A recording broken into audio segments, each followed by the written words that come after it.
ভারতকে নাস্তানাবুদ করা চীনা যুদ্ধবিমান জে-10C কিনতে যাচ্ছে বাংলাদেশ, প্রস্তুত চুক্তির খসড়া। শেখ হাসিনাকে ফেরত দিতে জেদ ধরে না থাকতে বাংলাদেশকে ভারতীয় কর্মকর্তাদের পরামর্শ, ডিসেম্বরে ফেরার সুযোগ করে দেওয়ার আহ্বান। পররাষ্ট্র মন্ত্রণালয়ের পেজে শামা ওবায়েদের ব্যক্তিগত সাক্ষাৎকার, সোশ্যাল মিডিয়ায় হাস্যরসের পর তোপের মুখে বন্ধ করে দেওয়া হলো কমেন্ট সেকশন।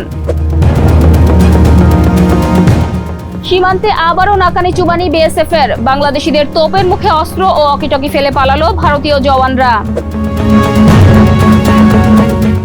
জাতীয় সংসদে 13টি স্থায়ী কমিটির সভাপতি পদ হারাচ্ছে জামায়াত, সংবিধান সংশোধন কমিটি বর্জন করায় পদ না দেওয়ার অভিযোগ। আমন্ত্রণ এনপিবি নিউজে। শুনছিলেন শিরোনাম, পুরো সংবাদে আপনাদের সাথে আছি আমি নীলা ইসলাম।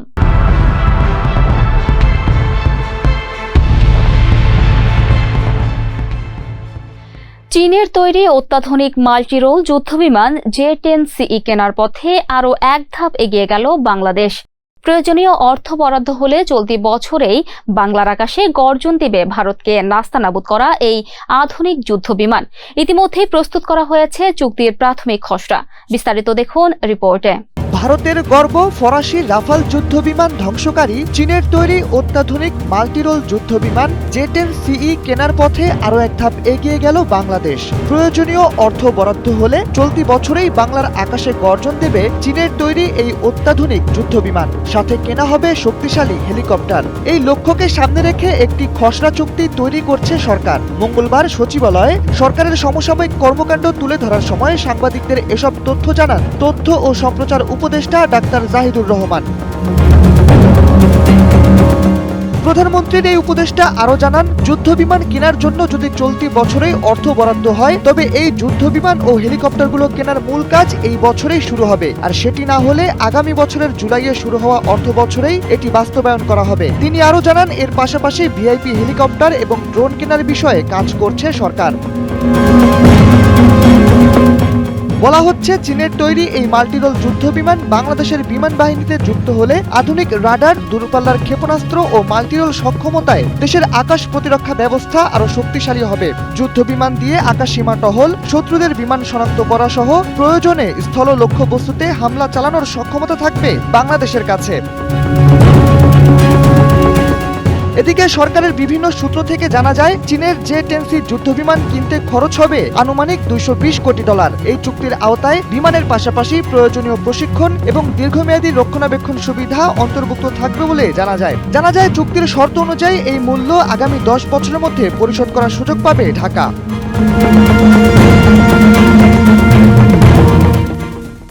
শেখ হাসিনাকে ফেরত দেওয়ার প্রসঙ্গে বাংলাদেশকে জেদ ধরে না থাকার পরামর্শ দিয়েছেন ভারতীয় কর্মকর্তারা, বরং নিজের দেওয়া প্রতিশ্রুতি অনুযায়ী ডিসেম্বরে শেখ হাসিনা যেন বাংলাদেশে প্রবেশ করতে পারে তা নিশ্চিত করতে সরকারকে আহ্বান জানিয়েছেন তারা। বিস্তারিত দেখুন রিপোর্টে। বাংলাদেশ যেন শেখ হাসিনার প্রত্যর্পণের জন্য জেদ ধরে না থাকে, তারেক রহমানের সরকারকে এমন পরামর্শই দিচ্ছে ভারতীয় কর্মকর্তারা। শুধু তাই নয়, শেখ হাসিনা যে ডিসেম্বরে দেশে ফিরে যাওয়ার কথা বলছেন, সরকার যেন সে পথ প্রশস্ত করে ঢাকাকে সেটাই বোঝানোর চেষ্টা করছেন তারা। সম্প্রতি বিবিসি বাংলার এক প্রতিবেদনে উঠে এসেছে এই তথ্য। বাংলাদেশ স্পষ্ট করেছে, শেখ হাসিনাকে প্রত্যর্পণ বা হস্তান্তরের দাবি পূরণ না হলে সফরের অনুকূল পরিবেশ তৈরি হবে না। ভারতের দাবি, প্রত্যর্পণ অনুরোধ বিবেচনাধীন এবং হাসিনা যা বলছেন বা করছেন তা ব্যক্তিগতভাবে। দিল্লির এতে কোনো সম্পর্ক বা অনুমোদন নেই। তবে বাস্তবতা হলো, মুখে যাই বলা হোক, ঢাকা ও দিল্লি কেউই কারো বক্তব্য বিশ্বাস করছে না। ঢাকার বিশ্বাস, 5 আগস্ট দিল্লির ফরেন করেসপন্ডেন্টস ক্লাবে শেখ হাসিনার অনলাইন সংবাদ সম্মেলন ভারতের প্রচ্ছন্ন সমর্থন ছাড়া সম্ভব ছিল না। করা বিবৃতিতে বাংলাদেশ তা জানিয়েছেও। অন্যদিকে ভারতের ধারণা, প্রত্যর্পণের কথা বললেও বাংলাদেশ সরকার আসলে শেখ হাসিনাকে ফেরত চায় না, কারণ এতে দেশের অভ্যন্তরীণ পরিস্থিতি আরও জটিল হয়ে বিএনপি সরকারের জন্য তা সামলানো কঠিন হতে পারে। ফলে শেখ হাসিনা ফ্যাক্টর সফরের প্রধান বাধা হলেও দুই দেশের অবস্থান ভিন্ন। ভারত চায় শেখ হাসিনাকে দ্বিপাক্ষিক সম্পর্কের বাইরে রেখে আলোচনা এগোক। হাইকমিশনার দীনেশ ত্রিবেদীও প্রধানমন্ত্রী তারেক রহমানকে সেই বার্তা দিয়েছেন। তবে বাংলাদেশের যুক্তি, শেখ হাসিনাকে আশ্রয় দেওয়া দেশে তারেক রহমানের সফর ভালোভাবে নেবে না বহু মানুষ। তাই ভারতকে অন্তত দেখাতে হবে তারা শেখ হাসিনার রাশ টেনে ধরছে। এদিকে ভারতের কর্মকর্তারা বিবিসি বাংলাকে আভাস দিচ্ছেন, বাংলাদেশ যেন শেখ হাসিনার প্রত্যর্পণের জন্য জেদ ধরে না থাকে, বরং তিনি যে ডিসেম্বরে দেশে ফিরে যাওয়ার কথা বলেছেন সেটার পথ প্রশস্ত করার জন্য চেষ্টা করে। তারা ঢাকাকে সেটাই বোঝানোর চেষ্টা করছেন। সাউথ ব্লকের একজন কর্মকর্তা এমনও বলেছেন, ওনার বাংলাদেশে ফিরে যাওয়া এবং বিচার প্রক্রিয়ার সম্মুখীন হওয়া নিয়ে মূল কথা। তো উনি যখন নিজে থেকে ফিরতে চাইছেন, আমাদের জোর করে ফেরত পাঠানোর চেয়ে তো সেটা অনেক ভালো, তাই না? তবে এইটা শুনতে যতটা সুন্দর, কূটনৈতিক ও রাজনৈতিক পরিস্থিতি মতে ততটা মসৃণ নয় বলে মনে করছে ঢাকা। এমন অবস্থায় ঢাকা যেভাবে চাচ্ছে সেভাবে সবকিছু এগুলে খুব দ্রুতই হবে ভারত বাংলাদেশের দ্বিপাক্ষিক বৈঠক। নতুবা এই সফর বিলম্ব হয়ে ঠিক কতদূর পৌঁছাতে পারে তা হয়তো দুদেশের কারোই জানা নেই।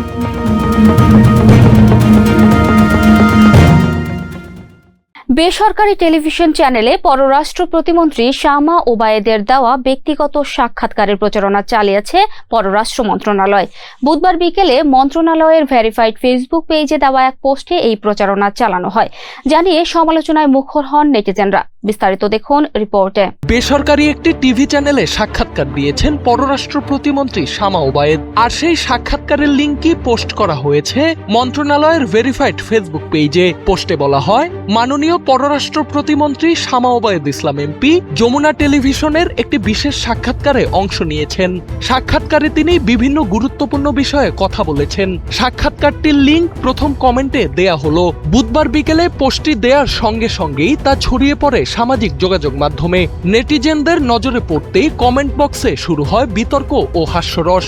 একটি মন্ত্রণালয়ের ভেরিফাইড পেজ থেকে একজন প্রতিমন্ত্রীর বেসরকারি টেলিভিশন সাক্ষাৎকারের প্রচারণা চালানো কতটা যুক্তিযুক্ত তা নিয়েই মূলত প্রশ্ন ওঠে।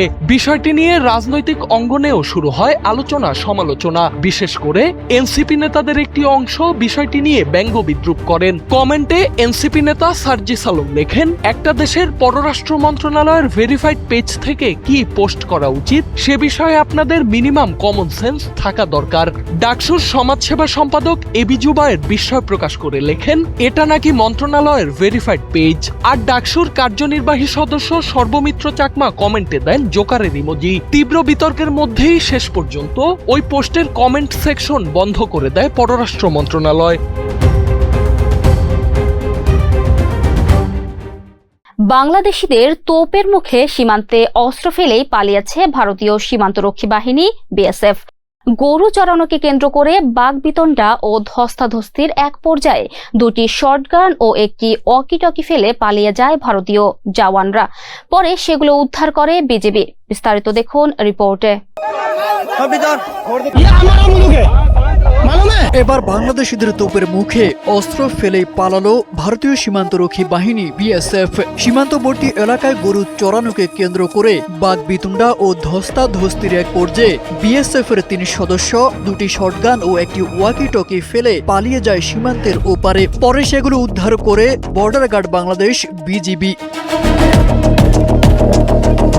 জানা যায়, ভারত বাংলাদেশ সীমান্তের প্রধান পিলার 907 এর 2 নম্বর উপপিলারের কাছে বাংলাদেশের অংশে কয়েকজন কৃষক জমিতে কাজ করছিলেন। এ সময় ভারতের 78 বিএসএফ ব্যাটালিয়নের পাগলিমারি ক্যাম্পের টহল দলের 3 সদস্য বাংলাদেশে প্রবেশ করেন বলে স্থানীয়দের অভিযোগ।